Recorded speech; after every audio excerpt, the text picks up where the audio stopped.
दुनिया का एकमात्र ऐसा शिवलिंग जो पारस से बना है।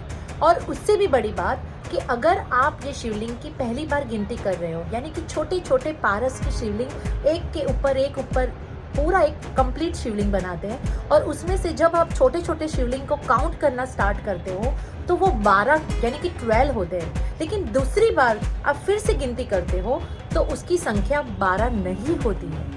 तो उसके पीछे का रहस्य क्या है ये तो कोई भी नहीं जानता, ये तो हमारे महादेव ही जानते हैं, क्योंकि ये एक रहस्य है, वो भी हमारे महादेव का। तो चलिए मैं आपको ले जाती हूँ एक ऐसे सुंदर से मंदिर का दर्शन कराने, हमारे महादेव साक्षात विराजमान है। तो मैं आपका स्वागत करती हूँ, मित्तल जडेजा ब्लॉग में आपका स्वागत है। पता नहीं हमारे महादेव कहाँ कहाँ बसे हैं, और सबसे बड़ी बात तो ये है कि ये शिवलिंग के अंदर चंद्र की प्रतिमा दिखाई देती है, और जब सावन मंथ होता है और अमावस्या होती है तो वो प्रतिमा गायब हो जाती है। तो इसके पीछे का रहस्य क्या है ये तो पता नहीं, लेकिन चंद्र की प्रतिमा दिखाने के कारण इस मंदिर का नाम पड़ा है चंद्रमौलेश्वर महादेव।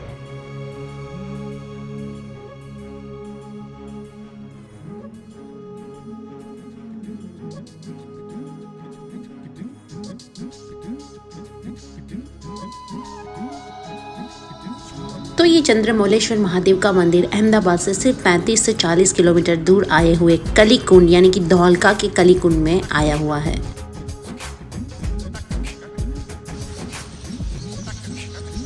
न जाने हमारे महादेव कहाँ कहाँ बसे हैं, लेकिन इस जगह पर आने के बाद इतनी शांति का अनुभव हो रहा था कि मैं आपको शब्दों में बयान नहीं कर सकती। तो इस मंदिर के बारे में मैं आपको बता दूं कि ये शिवलिंग 5000 साल से भी पुराना है, लेकिन ये मंदिर सयाजीराव गायकवाड़ ने फिर से जीर्णोद्धार करवा के सजाग किया था। इतने सालों पुराना ये मंदिर, और कहा जाता है कि इसका शिवलिंग 5000 साल से भी पुराना है, क्योंकि ये बुलबुले से बना हुआ दुनिया का पहला स्फटिक का शिवलिंग है। कहा जाता है कि स्फटिक को बनने में लाखों साल लगते हैं, और ये शिवलिंग यहाँ पर सिर्फ 5000 साल पुराना नहीं, लेकिन अगर पांडव काल के दरमियान पांडव यहाँ पर आए थे तो उस वक्त भी मौजूद था। जय चंद्रमौलेश्वर। जय चंद्रमौलेश्वर। आज शिवलिंग है कुदरती रीते स्वयंभू जमीन में प्रगट थयेला छे। शिवलिंगनो जे आकार है, भगवानનું જે સ્વરૂપ છે એ પાણીના પરપોટા જેવું છે। શિવલિંગનું જે આખું સ્વરૂપ છે દૂરથી આપણે દર્શન કરીએ, પાણી અથવા દૂધનો આની ઉપર જ્યારે અભિષેક થતો હોય તો શિવલિંગનું જે સ્વરૂપ છે પાણીના પરપોટા જેવું લાગે, એટલે ભગવાનનું એક લાડકું નામ છે પરપોટિયા મહાદેવ। આ શિવલિંગ કુદરતી રીતે સ્ફટિકના શિવલિંગ જાતે રચાયેલું છે, સ્વયંભૂ છે। શિવલિંગનું જે સ્વરૂપ છે પાણીના પરપોટા જેવું છે। આ જે નાના નાના સ્ફટિકના ગોળ ગોળ પરપોટો અથવા શિવલિંગ દેખાય, એનું એક મહત્વ એવું છે કે આ શિવલિંગને આપણે જો અહીંયા ગણતરી કરીએ ભગવાનની શિવલિંગની, તો એની ગણતરીમાં ચોક્કસ એક આંકડો આવતો નથી। દરેક વખતે ગણતરી બદલાયા કરે છે। આપણને મનમાં અત્યારે એકવાર થાય કે આ 10 હશે તો તરત ગણીએ તો કદાચ 10 થાય, ફરીવાર બીજી વાર આપણે ગણતરી કરીએ ભગવાનની તો એની ગણતરીમાં 12 કે 9 સંખ્યા આવે। એ રીતે આ શિવલિંગનું એક મહત્વ એવું છે કે આને કોઈ પણ રીતે ગણી શકાતા નથી। આનું જે મુખ્ય મહત્વ છે, ભગવાનનું મુખ્ય નામ છે ચંદ્રમૌલેશ્વર। મહાદેવજીએ મસ્તક ઉપર બીજનો ચંદ્રમા ધારણ કર્યો એટલે એમનું એક નામ પડ્યું ચંદ્રમૌલેશ્વર। ચંદ્રધારે ઇતિ ચંદ્રમૌલેશ્વર। તો શિવલિંગનું જે સ્વરૂપ છે એના મધ્યમાં, અહીંયા મધ્યમાં સફેદ કલર દેખાય છે। આ મુખ્ય શિવલિંગ છે। આ અહીંયા ભગવાનના ચંદ્રના દર્શન થાય છે। આખા શિવલિંગની અંદર આ જે ભાગ દેખાય સફેદ, એ સફેદ જે ભાગ છે એ ચંદ્રમાના કારણે છે।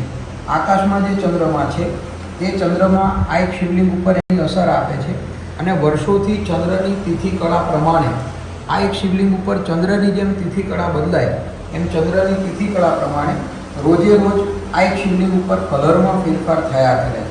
સફેદ પૂનમ વખતે જ્યારે ચંદ્ર સફેદ હોય, પૂર્ણ દર્શન હોય, અત્યારે જે આપ દર્શન કરો છો એવા સફેદ દર્શન થાય। પછી જેમ જેમ અંધારિયું ચાલુ થાય, કૃષ્ણ પક્ષ ચાલુ થાય, અને જેમ ચંદ્ર ઘટતો જાય એમ આ જે જગ્યાએ અમાસ આવે ત્યારે આખો કલર જતો રહે, સફેદ ભાગ જતો રહે, અને આ જે કાળા ભાગ જેવો અહીંયા દેખાય છે એવું અહીંયા થઈ જાય। એ વખતે દર્શન નથી એવું કહેવામાં આવે છે। અને જ્યારે અત્યારે જે સફેદ ભાગ છે પૂર્ણ દર્શન છે, તો અહીંયા અત્યારે ભગવાનની હાજરી છે એવું માનવામાં આવે છે। આ શિવલિંગ કુદરતી રીતે જાતે રચાયેલું છે, કોઈએ સ્થાપના કરેલી નથી, કોઈએ એને અહીંયા બનાવીને પધરાયેલા નથી। અને એવું કહેવાય છે કે લગભગ આ શિવલિંગ જે છે એ પાંડવોના સમયથી આ જગ્યાએ હતું અને પાંડવો ગુપ્તવાસમાં એક વર્ષ ધોળકામાં આવેલા એ વખતે આ શહેર વિરાટનગર તરીકે જાણીતું હતું. એ વખતે પાંડવોએ આ ભગવાનની પૂજા કરેલી. એ દરમિયાન પણ આ શિવલિંગ અહીંયા હયાત હતું. એટલે એવું માનવામાં આવે છે કે એમના કરતાં પણ પહેલાંનું આ શિવલિંગ છે.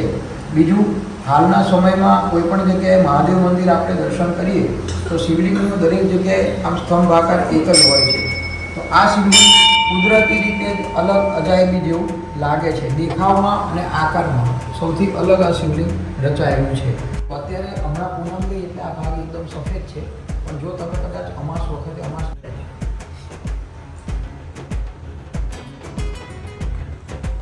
એના અલગ અલગ સ્વરૂપ છે. આ ભાગ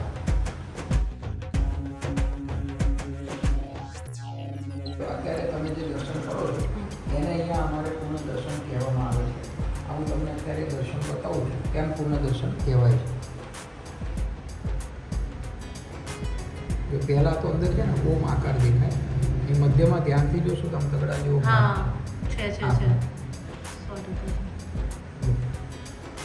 આ જે લાઇનિંગ દેખાય અહીંયા, આ લીટી લાઇનિંગ બીજ વખતે તમે અમાસ પછીની બીજ વખતે જ્યારે આવો તો બહાર જે બીજનો ચંદ્ર હોય એવું આકાર મોડી રાતે જોવા મળે. महाराज ने हमें बताया कि कभी कभी तो शिवलिंग के ऊपर जटा, ओम और चंद्र यानी कि बीज का चंद्र साफ साफ दिखाई देता है. हम पूनम के बाद तुरंत ही गए थे तो हमें पूर्ण चंद्र के दर्शन करने को मिला. लेकिन अगर आपको भी ये दर्शन करने हैं तो आप पूनम के दिन आ सकते हो. પવિત્રતા એવી છે કે અહીંયા ભગવાનના સદીઓથી જો શ્રાવણ મહિનો આવતો હોય તો ભગવાનનો જ મહાદેવજીનો મહિનો કહેવામાં આવે છે. પણ આ જગ્યાએ શ્રાવણ મહિનો જ્યારે શરૂ થાય તો શિવલિંગની અંદર જે ચંદ્રમાના દર્શન છે એકદમ ઓછા થઈ જાય છે.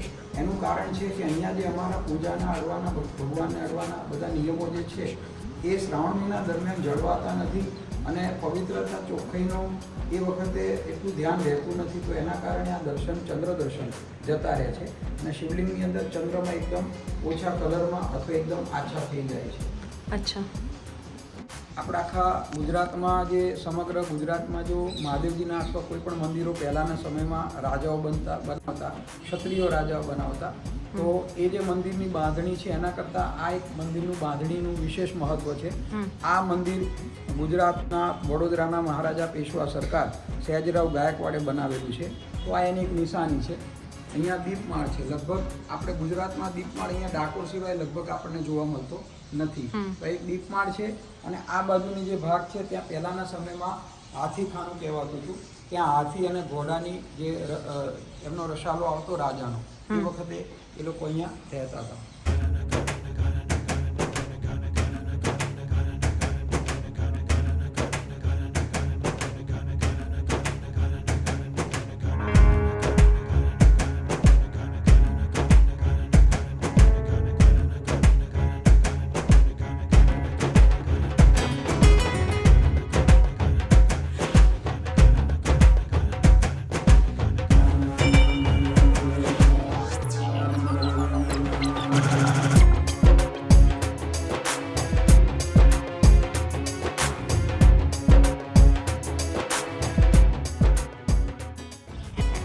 કહેવામાં આવે છે કે 500-700 વર્ષ જૂનું આ મંદિર સયાજી ગાયકવાડ જે પેશવા મહાદેવના ભક્ત હતા એમણે બનાવડાવ્યું હતું.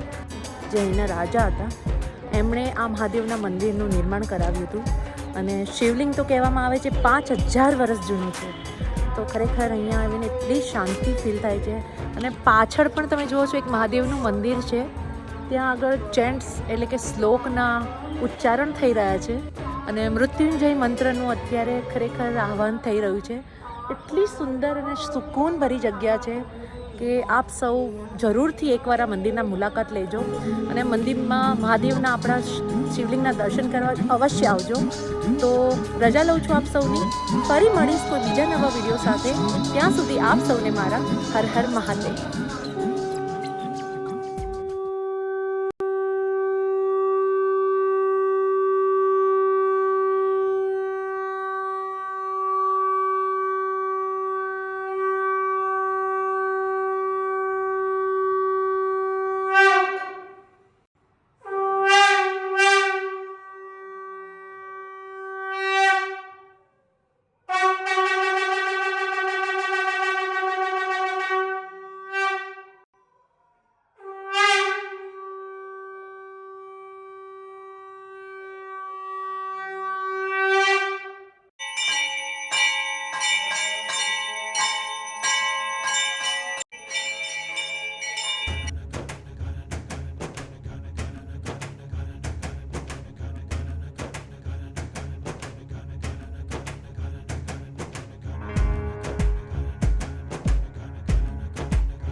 और जाते जाते कहना चाहूँगी कि बनी रहे आप सब पर शिव की छाया, क्योंकि शिव ही सत्य है, आदि है, अनादि है, भगवंत है।